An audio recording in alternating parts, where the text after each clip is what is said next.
রাধে রাধে, সুপ্রভাত আমার সকল প্রিয় পরিবার এবং প্রিয় বন্ধুরা। পূর্ব মেদিনীপুর জেলার ছোট্ট একটি গ্রাম থেকে আমি মানসী আমার এমজে অধিকারী ফ্যামিলি ব্লগে তোমাদের সকলকে স্বাগত। আজকের দিনটা হচ্ছে বুধবার আর এখন বাজে ঘড়ির কাঁটা 6:15। তবে এখন থেকেই তোমাদেরকে সাথে নিয়ে আমার ব্লগটা শুরু করতে চলেছি। তবে ব্লগটা শুরু করার আগে বড়দের প্রণাম এবং ছোটদের বুক ভরা ভালোবাসা নিয়েই আজকের ভিডিওটা শুরু করলাম। আজকের ভিডিওটা আশা রাখছি একটু হলেও তোমাদেরকে ভালো লাগবে, আর যদি ভালো লেগে থাকে তাহলে একটা লাইক এবং একটা কমেন্ট করে সাবস্ক্রাইব করে ছোট্ট পরিবারে এসে মিষ্টি সদস্য হওয়ার অনুরোধটা সবার প্রথম জানিয়ে দিলাম। চলো, ঘুম থেকে উঠেই বিশেষ কিছু কাজ ছিল না, ওই যে হাঁড়িটুকু জলে কিন্তু ফেলে দিয়ে এলাম, মানে ডুবিয়ে দিয়ে এলাম। তো এখন দেখো সমস্ত ঘর দুয়ারগুলো ঝাড় দিতে শুরু করে দিয়েছি। তবে এই ঘরটা প্রথমে ঝাড় দিয়ে দিই, তারপরে চলে যাব কিন্তু আমার ওই যে রান্নাঘরের ঘর দুয়ারটা ঝাড় দেওয়ার জন্যে। সমস্ত রকম দুটো ঘর বাড়ি ঝাড় দেওয়া হয়ে গিয়েছে, তো তার মধ্যে দেখলাম জলটাও ছেড়ে দিয়েছে। তো ওইদিকে দেখো আমি কিন্তু জলটাও এক বালতি ভরে নিচ্ছি, কারণ কি আমার ওই যে এক বালতি জল দিয়েই কিন্তু রান্না বান্নাটা করা হবে, আর বিশেষ জলের প্রয়োজন নেই গো, ওই এক বালতি হলেই যথেষ্ট। আবার কি জানো তো, এই এক বালতি জল আমি যখন তুলে নিয়ে যাচ্ছিলাম বীভৎস পরিমাণে কোমরের এবং শিরদাঁড়াটা ব্যথা করছিল। তো চলো খুব তাড়াহুড়ো করে ওই দিকে জল টলগুলো আমি রেখে দিয়ে এসে আবার এ বাড়িতে চলে এসেছিলাম, কিন্তু কারণ কি ব্যায়ামটাও সেরে নিয়েছিলাম। কারণ ব্যায়াম যদি একটু দেরি করেই করা হয় এটা কিন্তু স্বাস্থ্যের পক্ষে খুবই ক্ষতিকারক। আবার কি আমার এই যেসব রোগ ব্যাধি ধরা পড়ছে এর ক্ষেত্রে তো আরো প্রযোজ্য না, তাই একটু তাড়াতাড়ি করে ব্যায়াম করার একটু চেষ্টা আমি করেই থাকি। তাই ও ঘরে গিয়ে ব্যায়াম টামগুলো সেরে এসে আবার চলে এসেছিলাম এই ছোট্ট ঘরটার মধ্যে। ছোট্ট ঘরটাতে এসে দেখো ওই যে বেড কভারটা ধুয়েছিলাম বন্ধুরা, ওই বেড কভারটা আমি কি করছি ছোট্ট ঘরটাতে পেতে দিয়েছি। কারণ কি এই ঘরটাতে আমার তো ব্যবহার খুবই কম হয়, আর ধুলোবালি নোংরা পড়তেই থাকে, মানে উপর থেকে যেহেতু ছাদ নাই এই ঘরটা, ওখান থেকেই একটু একটু নোংরা পড়ে থাকে। তাই ভাবলাম এই যে পুরোনো বেড কভারটাই না হয় এই ঘরটার মধ্যে পেতে দিই। তারপরে চলে এসেছি আমার বড় ঘরটার মধ্যে বিছানাটাকে ঝেড়ে নেওয়ার জন্য।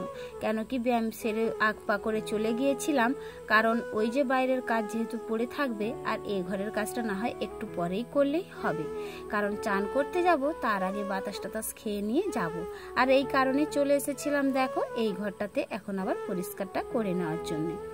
একটা বা দুজন প্রাণী তো দুজন স্বামী স্ত্রীর মধ্যে থাকি, তাই দুটো রুম আমাদের প্রয়োজন নেই। তা না হলেও ওই যে ছোট্ট রুমটাতে আমি মাঝের মধ্যে গিয়ে একটু বাতাস খাই, কখন জানো তো, যখন আমি রান্না করতে যাই, আর তখনই ওই ছোট্ট ঘরটার মধ্যে আমার একটু প্রয়োজন হয়, আর বাকি সময়টুকু আমার একদম প্রয়োজন নেই। চলো, চান করতে যাওয়ার আগে ঘাড়টা আরেকবার ব্যায়াম সেরে নিচ্ছি, কারণ কি কোমর এবং হাঁটুর ব্যায়ামটা সেরেছিলাম, ঘাড়ের ব্যায়ামটা করা হচ্ছিল না, তাই ভাবলাম বসে বসে একটু না হয় ঘাড়ের ব্যায়ামটা এখনই সেরে নিই, তারপরে চান টান করতে যাব। আজকের ভিডিওতে যদি কোনো নতুন বন্ধু হয়ে আমার ভিডিওটা দেখে থাকো, আর যদি তোমাদের কোনো অংশ একটু ভালো লেগে থাকে তাহলে একটা লাইক এবং একটা কমেন্ট করে জানাতে পারো। চাইলে আবার চ্যানেলটাকে তোমরা শেয়ারও করে দিতে পারো। আর পুরনো বন্ধু হয়ে যে সকল বন্ধুরা আমার ভিডিওর মধ্যে আছো বা দেখছো, আমার পাশে আছো, তো তোমাদের তো কিছুই বলার নেই, তো তবুও একবার বলে থাকি অনেক অনেক ধন্যবাদ আমার ভিডিওটা দেখে সুন্দর সুন্দর কমেন্ট করার জন্য এবং আমার পরিবারে থাকার জন্য। চলো, দেখতে পাচ্ছ বীভৎস পরিমাণে গরম, আর তার সঙ্গে সঙ্গেও কিন্তু কোমর এবং শিরদাঁড়াটাও যন্ত্রণা বেড়েও গিয়েছে। কারণ কি জানো তো, এই যে ভিজা চুলে যদি সঙ্গে সঙ্গে আমি হিঁচড়ে নিই তাহলে জটাটা ধরে না। আর আজকে জানো তো চুল একবার চান করেছিলাম, আবারও পরবর্তীকালে মানে পরবর্তী সময়ে প্রচণ্ড পরিমাণে ভিজা হয়ে গিয়েছিল, আর মাথাটা প্রচুর পরিমাণে ভার হয়ে গিয়েছিল। তবে এখন যখন আমি ভয়েসটা দিচ্ছি না, আমার শরীরটা ভীষণ পরিমাণে খারাপ লাগছিল, তাতে করে ওই যে মাথাটাও ভার, আর সঙ্গে সঙ্গে কোমর এবং পিঠটাও কিন্তু যন্ত্রণা হচ্ছিল। তবে শুনেছি স্পন্ডালাইসিস হলে নাকি একদম ঠান্ডা লাগানো যাবে না, তবে ভিজেছি তো, তবে ভয় তো লাগছে। কখন জানো তো, এই যে বর্ষাকাল আসছে, এখন তো আমাদের ভিজে ভিজেই সমস্ত রকম কাজকর্ম করতে হয়। তো আজকেও জানো তো মানে গায়ের জল গায়ে শুকিয়ে গিয়েছিল, তারপরেও কিন্তু জামা কাপড় শুকনো নিয়েও বাড়ি এসেছিলাম। তো চলো বন্ধুরা, ওইদিকে আমি মাথা টাথা হিঁচুড়ে নিয়ে এখন চলে এসেছি পুজোটা সেরে নেওয়ার জন্য। আর আজকে দেখো সব রকম সাদা ফুল দিয়েই পুজো নিয়েছি, তবে কোনো রকমভাবে রঙিন ফুল আজকে নিইনি। তবে দেখতে ভীষণ ভালো লাগছে না, তবে সাদা ফুল আবার কি বলতো চেন করে দিলে দেখতে আরও বেশি ভালো লাগে। চেন করে দেওয়ার মতো তো সময়টুকু আমার মধ্যে নেই। আর ওই জন্য দেখো আমি যেটুকুনি পুজো করেছি একদম চেনের মতো করেই কিন্তু পুজোটা করেছি, তাতে করে দেখতে কিন্তু ভীষণ পরিমাণে ভালো লাগছিল। বন্ধুরা তোমাদের কেমন লাগছিল একটু কমেন্ট করে জানিও তো। পুজো টুজো সেরে একটু চা এবং বিস্কুট নিয়ে বসে পড়েছি।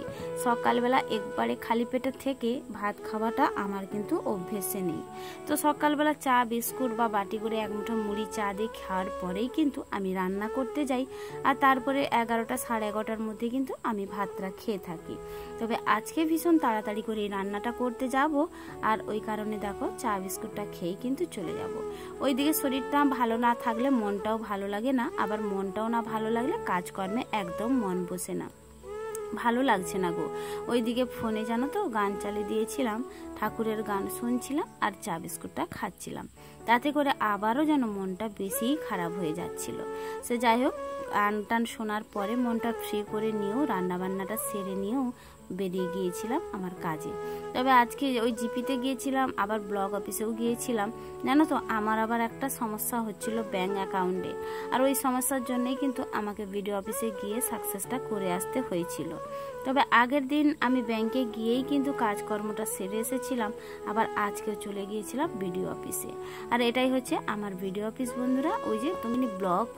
তো এই যে দেখতে পাচ্ছ আমি কিন্তু এখন দোতলার মধ্যেই দাঁড়িয়ে আছি, আর ভাবলাম একটু ভিডিও করে না হয় তোমাদেরকে একটু দেখিয়ে দিই আমার ব্লক অফিসটা। তবে এই যে দেখতে পাচ্ছ বিভৎস পরিমাণে বৃষ্টি, আর আমরা যখন এসেও ছিলাম প্রচণ্ড পরিমাণে বৃষ্টি হচ্ছিল, আর ভিজেও গিয়েছিলাম, এসে আবার এসি ঘরেও ঢুকে গিয়েছিলাম, কি ঠান্ডা লাগছিল। তবে বাড়ি এসেও কিন্তু এই যে ঠান্ডা অনুভূতিটা বেশ মনে হচ্ছে, মানে কি শরীরটা কিন্তু ভার ভার হয়ে গিয়েছিল। আর ওইদিকে দেখো আমাদের এই যে ট্রেনিং হল, তবে এসে দেখছি জানো তো কয়েকটা বান্ধবী মাত্র উপস্থিত হয়েছে, এখনো পর্যন্ত সবাই এসে পৌঁছায়নি। তবে এই এতগুলো চেয়ার জানো তো ভরেই যাবে, কারণ কি ওই যে ওইদিকে আছে এসএসকে ম্যাডামরাও আছে, আমাদের ভিআরপি স্টাফেরাও আছে। তো ওই কারণেই কিন্তু এখনো পর্যন্ত সবাই উপস্থিত হতে পারেনি। আমার এই যে বান্ধবীটা দেখতে পাচ্ছ তোমাদের সামনে একটু হাই করে দিল। তো যাই হোক আমি এইমাত্র এসে বসলাম গো, ভিজা গাটা নিয়ে বসলাম। তো বসে সমস্ত রকমের কাজপাটগুলো সেরে নিয়ে তারপরে বাড়ি যাব। তবে আজকে এতটাই পরিমাণে শরীরটা কষ্ট হচ্ছিল, তবে সাইকেল নিয়ে আজকে বিডিও অফিসে আসিনি জানো তো, সাইকেলটা জিপি অফিসে রেখে এসে তো বিডিও অফিসে বাসেই চলে এসেছিলাম। বাড়ি এসে দেখো বন্ধুরা রুমটুকু ঝাঁটিয়েছিলাম, তারপরে সন্ধেবেলা সন্ধেটা দেখালাম। তো সন্ধে টন্ধে দেখিয়ে একদম বিছানাটা নিয়ে নেব জানো তো, কি বিভৎস পরিমাণে শরীরটা খারাপ লাগছে, লড়ারও ক্ষমতা পাচ্ছি না। তো আগামীকাল যদি ভালো থাকি অবশ্যই তোমাদের সামনে ভিডিও নিয়ে উপস্থিত হব, আর তা না হলে বন্ধুরা হয়তো আগামীকাল আমি ভিডিওটা তোমাদের সামনে দিতে পারবো না। তো চলো সন্ধে টন্ধে দেখিয়ে দিই, তারপরে তোমাদের সামনে আসছি। প্রদীপখানা দেখেছো, আমরা কখনো কোনোদিন প্রদীপটা নিভিয়ে রাখিনি। তো যতক্ষণ পর্যন্ত জ্বলে প্রত্যেক দিন নতুন বাতি তৈরি করে কিন্তু এইভাবে রেখে থাকি। তো আমি নাকি খুব কি বলবো আর মানে আমার মধ্যে বিবেকটুকুই নেই, যার কারণে এইটুকুনি বাচ্চাকে দিয়েই কিন্তু আমি হাত পাটা টিপাচ্ছি। তো এটা কি আমার ঠিক হচ্ছে বন্ধুরা? তো জানি না গো, কি বলতো, এই মেয়ের মতো তো মেয়ের মতো যদি বাচ্চা আমার পাশে থাকে, একটু যদি আমার বিপদ হয়ে থাকে, তো এটা কি আমার করা অপরাধ? তবে না গো, কেউ কিছু বলছে না, আমি আমার মতো করেই বললাম। তো মেয়েটা জানো তো আমি একটু বলেছিলাম যে মারে একটু আমার পাটা টিপে দিবি, আমার কিন্তু ভীষণ পরিমাণে যন্ত্রণা হচ্ছিল। তো দেখো যেইভাবে পাচ্ছে যতটা পারছে আমার কিন্তু মানে করেই দিচ্ছে, পাটা টিপেই দিচ্ছে, বেশ ভালোই লাগছে। কারণ পাশে থাকে তো, ওকে আমি ভীষণ পরিমাণে ভালোবাসি, মেয়ের মতো করেই তো ওকে রাখি। তো এই কারণে দেখো ওইদিকে পাটা টিপে দিয়েছিল, ঘাড়টাও যন্ত্রণা হচ্ছে বলেও আবার টিপে দিচ্ছে। তো চলো বন্ধুরা, খুব আনন্দ করেই কিন্তু ঘাড়টা টিপে যাচ্ছে। এখনো পর্যন্ত যে সকল বন্ধুরা আমার ভিডিওর মধ্যে আছো, আমার পাশে আছো, তো তোমাদেরকে সবাইকে জানাই অনেক অনেক ধন্যবাদ। ভিডিওটা আর বড় করতে চাই না, সমাপ্ত রাখছি। ফিরে আসছি নতুন একটা দিনে নতুন একটা ভিডিও নিয়ে। ততক্ষণ তোমরা সুস্থ থেকো, ভালো থেকো, আর এইভাবেই কিন্তু পাশে থেকো সারাটা জীবন। কারণ কি তোমাদের একটা কমেন্ট এবং একটু ভালোবাসা কিন্তু আমার পরবর্তী ভিডিও করার এনার্জিটুকু ভীষণ পরিমাণে বাড়িয়ে দেয়। তাহলে চলো বন্ধুরা, আজকের মতো টাটা, আর রাধে রাধে।